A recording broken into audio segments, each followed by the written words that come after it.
Hello and welcome to the Hellraiser blog. Ladies and gentlemen, if you enjoyed today's Hellraiser blog, please hit the subscribe button, hit the like button, share it around wherever you can. Okay, so today's Hellraiser blog, we're going to look at a absolutely fantastic start to the year 2021. We've got Ryan Garcia against Luke Campbell. Trust me, guys, this is a fantastic matchup. I mean, sometimes, you know, we grumble about sanctioning bodies sort of forcing fights that we don't want to see. This, for me, it's a fight. It's effectively what used to be a final eliminator. It's for the WBC Interim Title, with the winner getting a shot at Devin Haney. Devin Haney, a fighter that I've worked with quite a lot over a number of years, taking guys out to spar with him. Very, very, very good fighter. Guy that can really stand up to anybody at his weight, at lightweight. And Garcia against Campbell is a fantastic fight, and I don't think if they hadn't have made it for that WBC interim title, I don't think this fight would get made. But the climate that we have in boxing with this coronavirus and everything is very unusual at the moment. And anyway, they've accepted it. Luke Campbell has been out in Texas where the fight's happening for some time now, training with Shane McGuigan. The fight's on. Unfortunately, it's not going to be in a huge sort of sellout football stadium, arena or big casino in Vegas. But this is a mouth-watering fight. Any boxing fan, watch this fight. This is going to be a very, very interesting fight. I heard about it that it was mooted, and I thought that's just one of those fights that never happens. You know, they talk about it, but why would you take this Ryan Garcia, who's got like 8 million followers on Instagram or something, and put him in with an Olympic Games gold medalist? No matter how good you think he might be, right? The proof's in the pudding. And Ryan Garcia has got an impeccable record so far, 20-0, but he has not boxed anywhere near this level as a professional. No, not even close to it. And regardless of how impressive he's looked so far against guys that were basically, I mean, if you look at the matchmaking, they're normally like shorter. I mean, he's never boxed someone as tall as Luke Campbell. That's a huge risk to put your guy in the first fight he has against someone of that height, an Olympic Games gold medalist, a southpaw who's awkward, who's got lots of things actually that counter the things that Ryan Garcia thrives on. It's a massive risk. It's a huge roll of the dice, and I love it. I think it's brilliant. Like I say, if I was managing Ryan Garcia, I certainly would not be queuing up or pushing the boat out to find Luke Campbell. Why have they made the fight? You have to ask yourself. I think maybe, I mean, Campbell did look ragged in his last fight, which was 18 months ago. You've got to bear that in mind. That is a big factor for me, that Campbell's been inactive for so long. But look, he looked a bit ragged at the end against Lomachenko, but for me, that was one of Lomachenko's better performances, and he was probably at that moment in time right up there in the top 3 pound-for-pound fighters of any weight division. And Campbell lost the fight quite clearly, but it was competitive. He gave him a run for his money. He landed some good shots. Worrying for Ryan Garcia, Campbell manages to land the right to the body repetitively. And if you ask me if there's a weakness in Garcia, is that he is open to the right hand to the body. Listen, let's see what happens. It's going to be a really interesting fight. Luke Campbell, Olympic Games gold medalist. He's a southpaw, 5'9", 180 centimetres reach. Ryan Garcia, right, and Luke Campbell's 33 years old. Ryan Garcia's 22 years old. So you've got a big, big age gap between these two. You've got one probably at the tail end of his career, and I think that's why Golden Boy have gone along with this and pushed to make this fight and allowed it to happen, because I think Campbell looked a little bit ragged at the end of the fight against Lomachenko. I think it's important because early on in the fight, he more than held his own. He was sort of maybe getting pipped the rounds, but at the end of the fight, Lomachenko catches up with him. He gets dropped. Campbell's actually been dropped in all 3 of his losses, which I think again maybe contributes to why they've made this fight. But for me, you can't know 100% that Garcia is the puncher. He's a decent puncher, But is he that huge puncher? That because he's been fighting. I mean, like I say, if you go through the matchmaking, he's fighting mainly shorter guys with shorter reach, who are at the tail end of their career, who had sort of maybe some good wins along the way.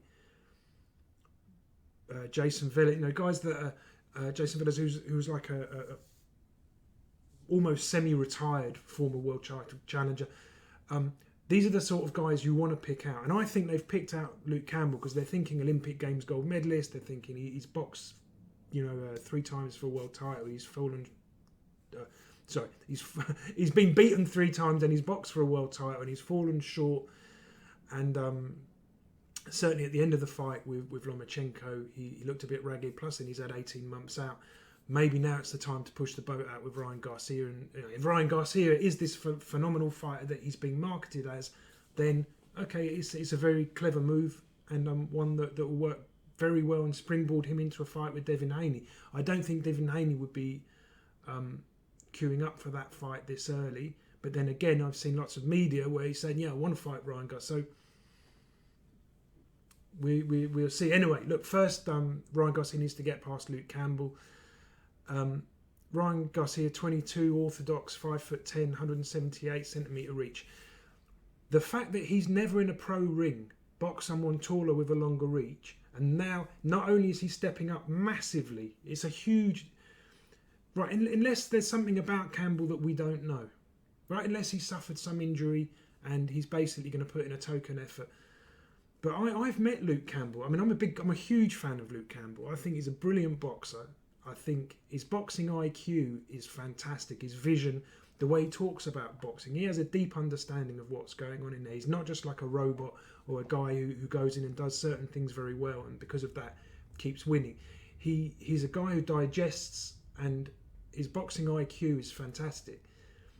And those are normally the bad ones to fight. The ones that you want to take on in their old age are the ones that they sort of they go like that and then like that. That they're trading toe to toe. They trade on their toughness. They'll go and stand and go with the best of them, and then they hit a point where suddenly they can't do it anymore, and their performances drop. But Luke Campbell, his main strength is not his physical attributes, not his speed, not his power, not his core strength. His main attribute is his intelligence, his boxing IQ, his ability to read an opponent. And I just think I think they're really, really... I mean, for a guy who's got 8 million Instagram followers and this huge sort of frenzied interest about him over in the US, like I say, I wouldn't have picked Luke Campbell out. Maybe they know something that I don't. It's very possible. I don't really have much to do with Luke Campbell's career. I had nothing to do with it. I've just been at shows where he's boxed and I've been massively impressed with him.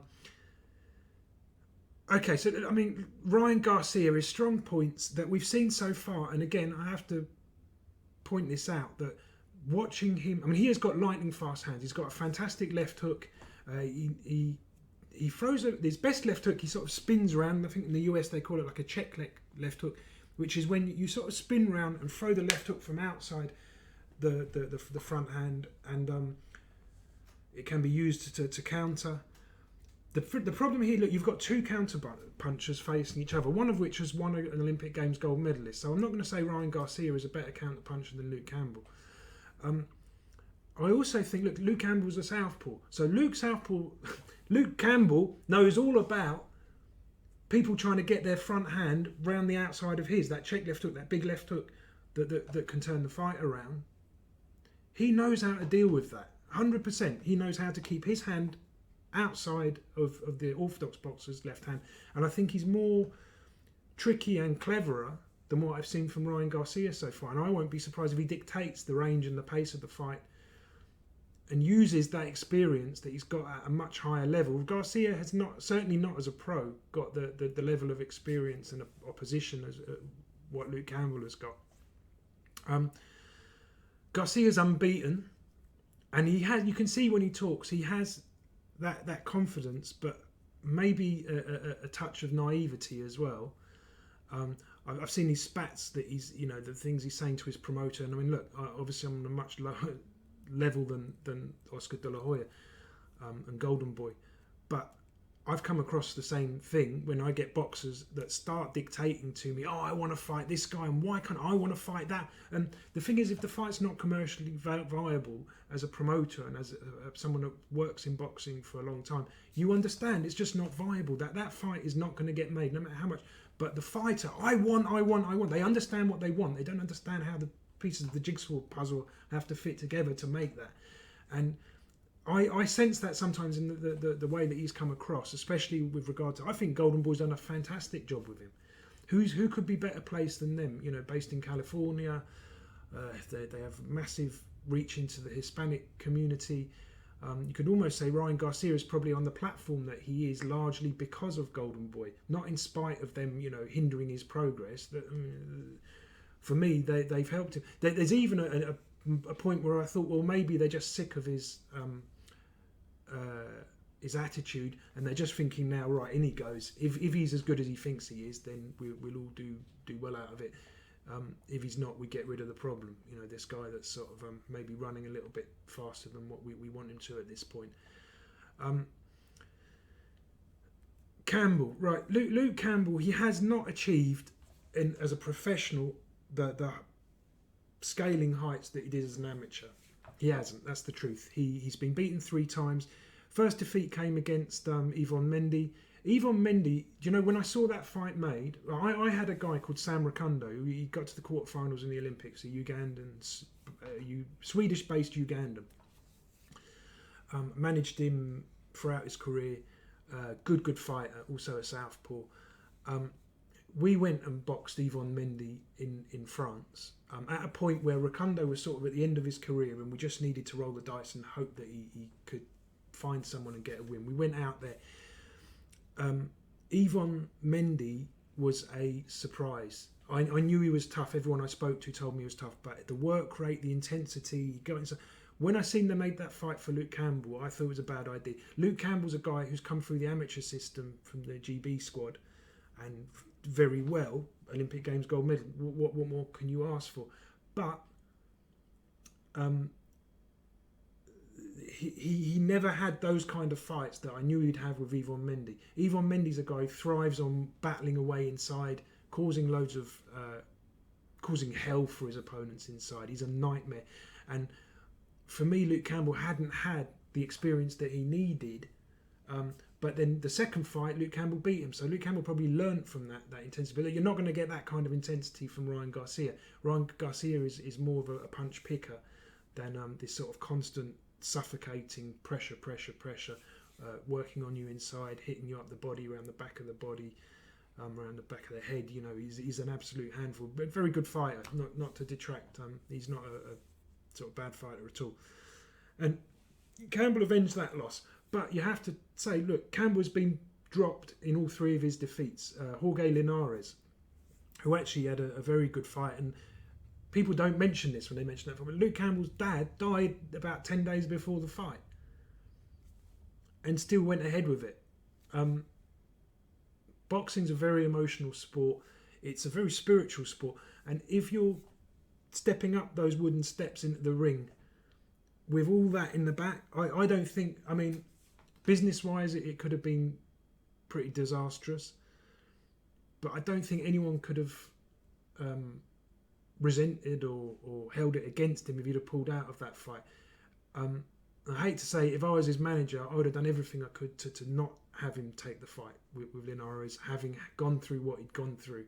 Campbell's an Olympic Games gold medal. The opportunity will present itself again, even if you've trained hard for the fight, even if training for the fight was what got you through mentally when your dad was on his deathbed. It just can't have been a good decision for him to go and take that fight at that time. There's no way that he could perform 100% the best of his ability with all that going on. And Jorge Linares trained him in my gym in Limehouse, so I knew him very well. Excellent fighter. Brilliant fighter. If he wasn't Venezuelan, if he was like Mexican, he would have been up there somewhere. I mean, he was a very high level. He was obviously a world champion, but he was maybe underappreciated because of the fact that he wouldn't have had that same appeal to the Mexican guys, the Puerto Ricans. But he gets dropped by Linares, but a very, very close fight and a good fight. And then the Lomachenko fight, where maybe just a step. I mean, Lomachenko, for me, on a skill level, he is an absolute genius of boxing. The tricks, if you watch him in slow motion, the things that he does to open up the opponents, to pull their guard open, to turn onto their blind side, to switch the angles, I mean, Lomachenko is on a level of his own for me technically. Now, yeah, he beat Campbell, but it was not a walkover. Campbell gave him as much trouble as I'd seen probably Lomachenko have. Maybe, we know he had the early defeat, but he really, really caused him a lot of problems. And I think, right, maybe they think Campbell's getting older. He's been inactive. He's had over a year out. He's not known as a puncher. This is the guy that we're going to roll the dice with. Me personally, I think it's a mistake. I think Garcia could well come unstuck here because he's never been in that situation. Look, Campbell has had 3 fights where it has gone against him, but we know he's an intelligent fighter and he will have learned from those things and he will be able to focus for 12 rounds. Garcia, we don't know that. We don't know that because he may well be the sharper, he may well be the quicker. I've had loads of people saying, Garcia's, because you got a southpaw against an orthodox. Who wins when it's southpaw against orthodox? Normally there's a huge advantage on who's got the better jab. But Garcia's quicker. Garcia might be quicker. He might have a better jab. He might have a quicker, snappier jab. But Campbell has far more variety and far more movement that actually makes me think that he might land his jab more than Garcia. I think if Garcia is not careful, he might go in there and find himself halfway through the fight under much more pressure than he's ever been before. And you don't see these weaknesses in one-sided mismatches. And Garcia so far has had very, very one-sided matchmaking. Here you're going to see him pushed onto the back foot. You're going to see him constantly bludgeoned with shots. He's not used to taking those shots. Certainly not over 12 rounds. I mean, I think it's a terrible move, the fight. I mean, it's brilliant for spectators. So if you're a fight fan, if you're someone that likes watching good fights, watch this one. Brilliant start to the year. You will love this fight. From a guy who, look, I've made a career out of taking very average fighters and polishing them so that they can go and fight on those big shows. And when you're doing that, you have to be so careful with the matchmaking. And this gives me sleepless nights. This makes me think, what? I mean, are they spoilt to the point? I mean, maybe they think Campbell, it's the right time to get him, possibly. If he beats him, then you've got Devin Haney behind that. Do you really want to be rolling that dice right now? Why not get this guy more fights in between? That's why I get the idea. Maybe they just sick and they're thinking, okay, well, you think you're such a big clever clogs, go and have some of this, and let's see where that takes you. It's definitely a fight that's got appeal. There's a big carrot incentive in that whoever wins it goes and fights Devin Haney and will become a superstar. The winner of that fight will be right up there. He's heading for the stars. But yeah, I think they're massively rolling the dice. If they roll a 6, fantastic. They go on to bigger and better things. But I got a feeling it won't be. I got a feeling this might be actually the time. Campbell had a very long amateur career. He didn't have that long to adjust to the pros. Now he's had those fights. He's had that experience. He's had a long time out. I hope that he hasn't lost his touch too much through that. And the fight with Lomachenko was a very, very hard one physically. He gets dropped. He takes a bit of a beating at the end of the fight. He hasn't, maybe had time to recover. Hadn't had the fights to build him again. Just straight back in. There you go. But I think let's see, because I think those right hooks from Campbell could be telling in this fight, and I think his I mean, certainly fighting away from Ham is going to be a problem. in that even if he wins the fight, does he get the decision? But it won't be a problem mentally for Campbell fighting away from home. You've got to remember, this is a guy that boxed in the national team in the UK. He'll be very familiar with things that you get with guys that have fought at a high level in the amateurs. You don't know there's lots of question marks still to be answered, but you do know that they travel. They know how to travel and prepare themselves. That's a difficult thing for a boxer. When you're travelling the first time, a lot of them underperform. And make weight. You know, they all know how to make the weight. Well, Campbell was going to do that.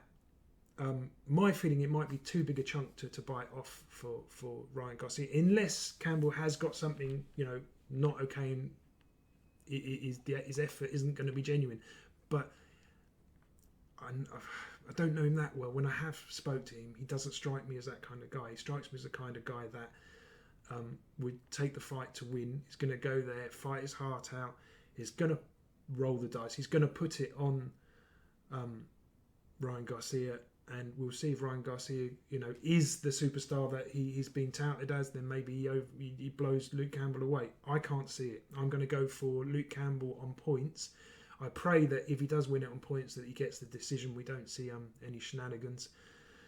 But yeah, Campbell on points. Guys, if you've enjoyed the blog, please hit the subscribe button, and I'll see you soon on the Hellraiser blog. A new year coming. Please, God, let it be a better one than last year, and let's see some good boxing.